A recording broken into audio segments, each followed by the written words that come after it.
담당 목사입니다. 개강할 때 뵙고요. 또 이렇게 종강할 때 뵙는 것 같습니다. 예수님은 알파 오메가라 그러는데 저는 그 정도는 안 되고요. 예, 하여튼 반갑습니다.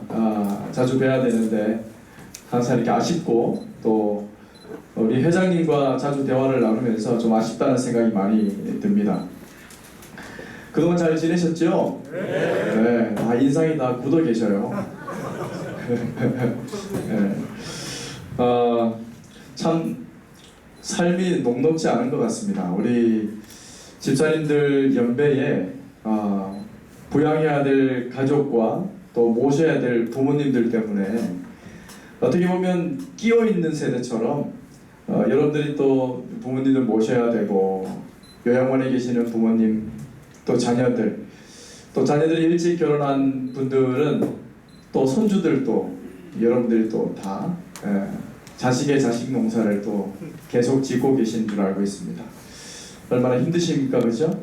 그래도 오늘 말씀에 하나님이 그럼에도 불구하고 그런 상황 가운데 하나님이 지키시고 기억하시고 하나님께서 주목하시는 자에 대해서 우리 고넬료 많은 말씀 중에 많이 여러분 들어보셨지만 고넬료에 대해서 묵상하면서 우리가 한번 말씀을 살펴보도록 하겠습니다. 고넬료가 누구입니까? 고넬료는 오늘 1절 말씀에 보시면 가이사랴에 주둔하는 로마 군대의 백부장이라고 이야기합니다. 로마 군대의 백부장이죠. 백부장이라고 해서 뭐 이렇게 대략적으로 그러니까 100명의 병사 수하를 거느리는 대장이다 이렇게 이해하시면 될 것 같은데요. 정확한 숫자는 80명 정도 됩니다. 그래서 80 그리고 80, 80으로 이어지는 그래서 큰 무대에 로마의 그런 이제 자료들을 보면 80명 정도 예상을 할 수 있다고 합니다. 여하튼 굉장히 많은 병사를 거느리고 있는 지휘관입니다. 2절에 보시면 그는 경건하며 온 집이 하나님을 경외하며 백성을 많이 구제하고 항상 하나님께 기도하는 사람이다 이렇게 설명합니다. 또 4절에 보시면 천사의 말에 의하면 기도와 구제가 하나님께 인정받는 자, 기도와 구제가 하나님께서 기뻐하시고 고내려고 한 모든 기도, 고내려고 하는 구제는 하나님께서 받으신다는 거예요. 하나님 주목하는 자라는 거죠. 자, 22절에 보시면 사환들의 말에 의하면 의인이요. 이제 일단 다른 종들, 사환들의 또 주인에 대해서 평가하는 겁니다. 하나님이 평가했다면 이제는 주위 사람들입니다. 사환들의 말에 의하면 의인이요 칭찬하는 자, 칭찬받는 자라고 이야기합니다. 또 33절에 보시면 말씀을 듣기 좋아하는 자라는 겁니다. 전체적으로 고넬료를 칭찬하는 내용밖에 없습니다. 하나님 앞에 칭찬받고 주위 사람들에게 또 칭찬받는 그런 사람이 바로 고넬료였다라는 겁니다. 제가 설교를 시작한 지 3분 정도 됐는데 벌써 이렇게 하품도 하시고 이렇게 잠자리를 준비하시는 분들이 있어요. 깊은 묵상 가운데 이렇게 자꾸 허리가 이렇게 되시면서 자꾸 이렇게 잡아가세요. 지금 자세를 또 편안한 자세로 주무시려고. 설교를 좀 길게 안 하겠습니다. 짧게 할 것으로 기대하시고 좀 더 크게 눈을 뜨시고 정말 이 시간 피곤한 시간이세요. 제가 저도 직장 생활을 이제 한 1년 정도 해봤어요. 짧게나마 이제 목사라고 다 안 해보는 게 아니라 해봤는데 굉장히 피곤하더라고요. 이 시간 되면 식사하고 바로 이렇게 눕고 싶어요. 근데 이 시간에 다 여기 오셔서 저 고문당하지 않도록 제가 설교를 최대한 재미있게 그리고 짧게 여러분들이 원하시는 대로 그렇게 말씀을 증거하길 원합니다. 오늘 하나님께서 주목하고 기억하고 보시는 자 세 가지 특징입니다. 고넬료를 보시면 첫 번째 그는 하나님 앞에 경건한 자였다는 거예요. 경건한 자. 하나님 말을 경외했던 자다라는 거예요. 그래서 하나님께서 주목하셨다는 거예요. 근데 여러분 성경 말씀의 찬송의 교회 안에 경건, 하나님을 경외, 이 단어 굉장히 많이 우리가 사용하고 듣고 믿고 그렇게 나아가고 있습니다. 그런데 경건과 경외라는 이 단어가 사실 뭐 이렇게 좀 많이 들어봤지만 설명해 보시오 그러면 문득 선명하게 들어오지가 않습니다. 그 경건에 대해서 우리가 설명을 제가 하면, 경건은 여러분 생선을 고를 때 생선의 종류에 따라서도 훌륭한 생선이요, 그리고 뭐 값이 좀 나가지 않은 생선이라고 구분할 수 있지만, 그것보다 더 중요한 게 뭡니까? 신선도입니다. 예, 아유 집사님 감사합니다. 힘을 보태주셔서 신선도입니다. 신선도. 아무리 좋은 뭐 이렇게 참치가 그렇게 비싸대요. 정말 좋은 참치는 부위별로 뭐 일본 사람들은 그렇게 그 좋아하는 그 참치라고 하는데, 그 부위별로 막 몇 천만 원짜리가 있고 막 그렇다고 하더라고요. 한 마리 가격이. 예. 근데 이 참치가 아무리 비싸도 신선도가 떨어지면 값이 나가지 않을 뿐더러 먹어봐야 속이 불편하고 오히려 썩은 물고기는 아무것도 값이 나가지 않는 것입니다. 따라서 그런 비싼 그 참치라고 할지언정 썩어버리고 신선도가 없으면 싱싱한 미꾸라지 한 마리보다 못한 게 바로 생선의 생명, 신선도에 있다라는 것입니다. 우리가 하나님을 믿고 살아가는 것이 경건이라고 하는 것은 신앙생활의 신선도를 유지하는 겁니다. 하나님을 경외한다라는 것은 하나님이 보시든 보시지 않든 이 신선도를 유지하는 게 중요하다라는 겁니다. 하나님을 경외하는 자, 그럴 때 하나님께서 집중하고 우리를 보고 계실 것이다, 기억하실 것이다 라는 겁니다. 제가 최근에 있었던 사건입니다. 목사라는 이 삶이 주는 은혜도 있지만, 이 목사라는 삶이 주는 부담감은 그로 말할 수가 없습니다. 내가 목사다라는 것. 우리 아이가 최근에 그 첫째 아이가 넘어졌는데 이게 뭐 팔목이 어떻게 됐어요. 그래서 계속 아프다고 해서 병원에 가서 엑스레이를 찍고 깁스를 했습니다. 오른팔, 왼팔이군요. 왼팔을 깁스하고, 얘를 이제 뭐 한 주 뒤에 오시오 해서 다시 갔죠. 한 주 뒤에 갔는데 의사분이 뭐 분명한 얘기는 안 해요. 이게 뭐 이런 어떻게 돼서 어떻게 치료할 것이다, 아니면 언제 나을 것이다, 어떤 치료 방법이 있을 것이다, 이런 얘기를 애매하게 계속 얘기하는 겁니다. 그래서 반기부스했다가 그날은 또 엑스레이를 또 찍고 이렇게 비교하더니 잘 모르는 거예요. 또 이 의사가. 저는 의사를 많이 신뢰합니다, 여러분. 신뢰하기 때문에 이거 잘 모르시는구나. 그래서 집에 왔는데 찝찝한 거예요. 나하고 비슷한 수준인 것 같아, 지식이. 그럴 수 있잖아요. 잘 모르기 때문에. 제가 봐도 이거 어떻게 해야 될지, 그분이 그렇게 얘기하세요. 이거를 좀 더 지켜보고 그때 가서 판단하자는 거예요. 2주가 지났는데 저도 그런 얘기를 하겠어요, 그죠? 좀 더 지켜보고 아이가 아픈지 안 아픈지. 3주가 지났습니다. 그래서 통깁스를 하고, 통깁스 푸는 날 다시 가서 또 엑스레이를 찍었는데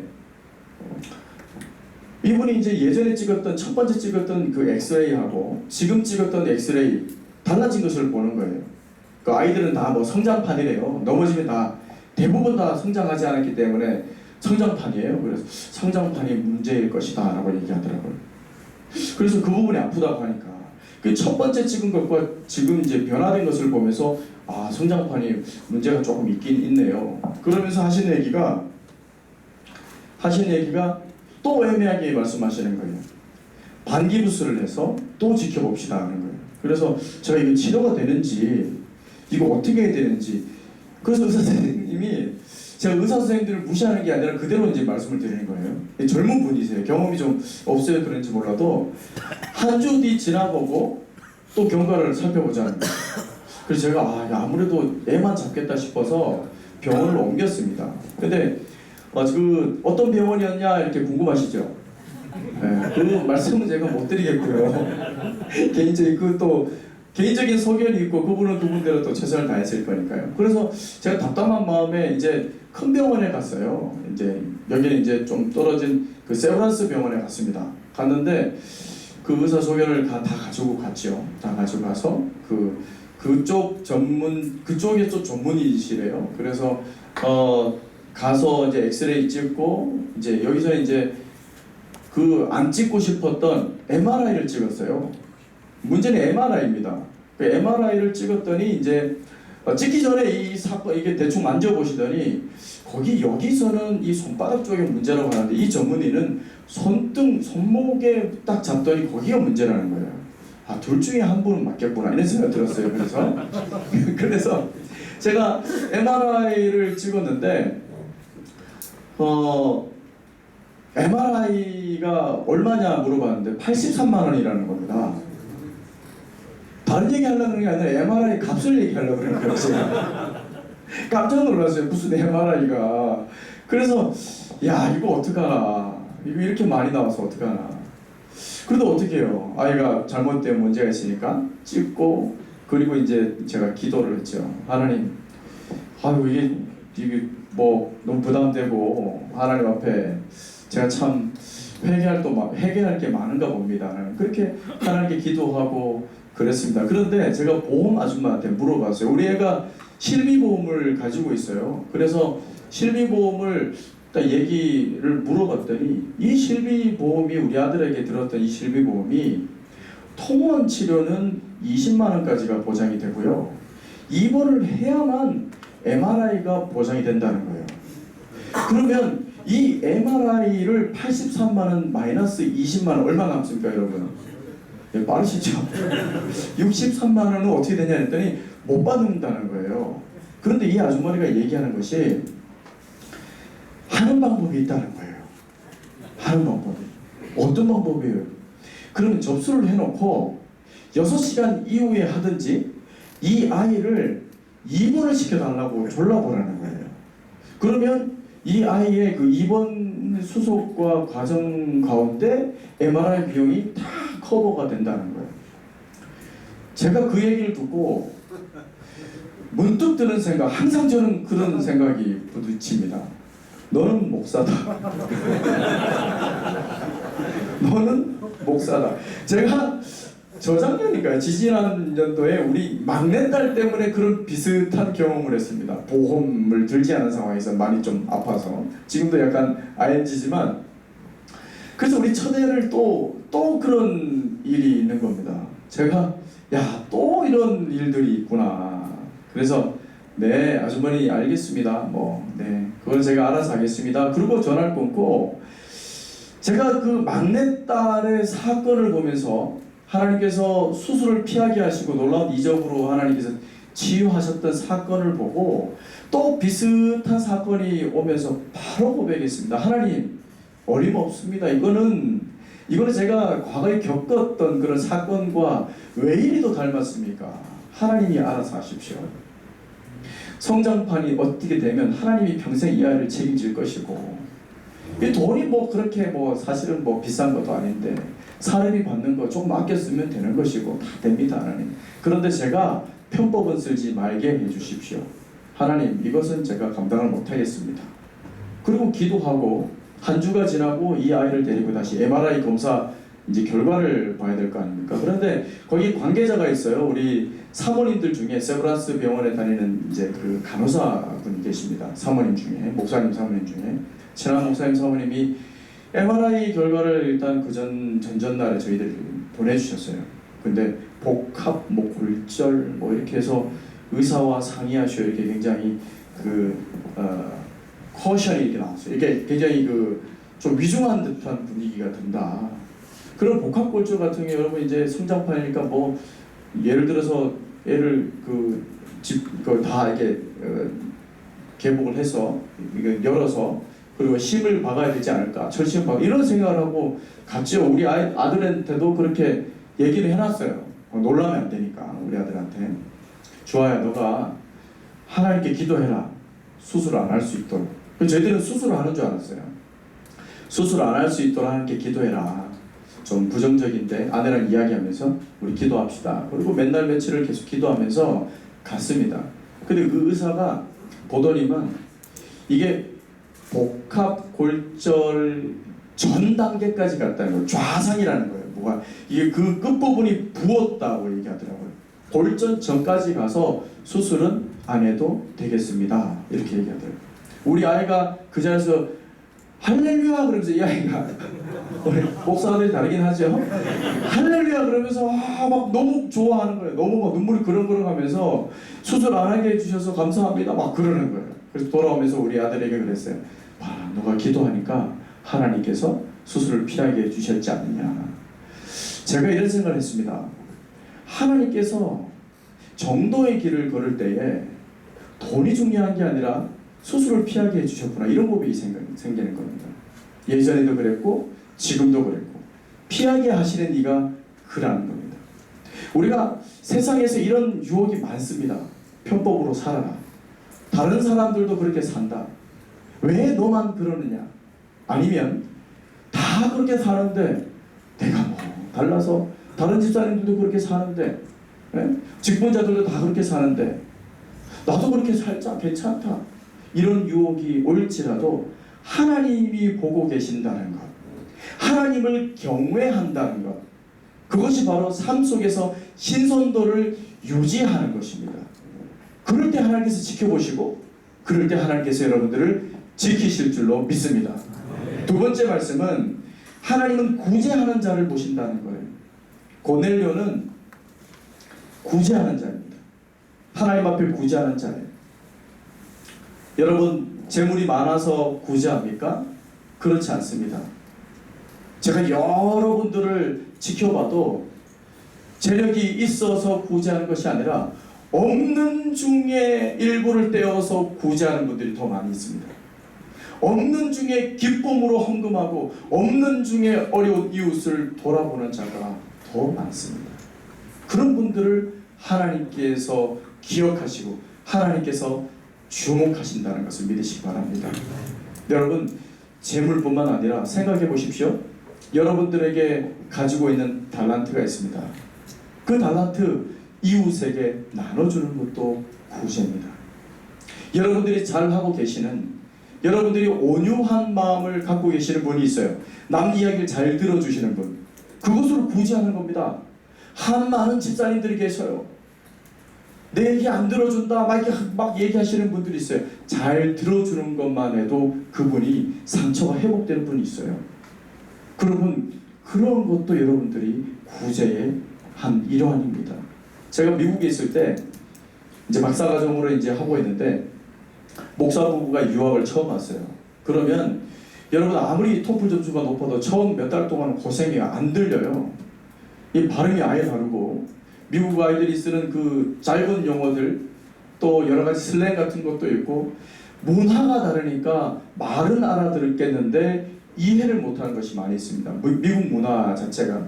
그래서 이 사모님이 아이를 입학시켜야 되는데, 유치원에 입학시켜야 되는데 전화를 붙들고 어마어마한 사건이 있었습니다.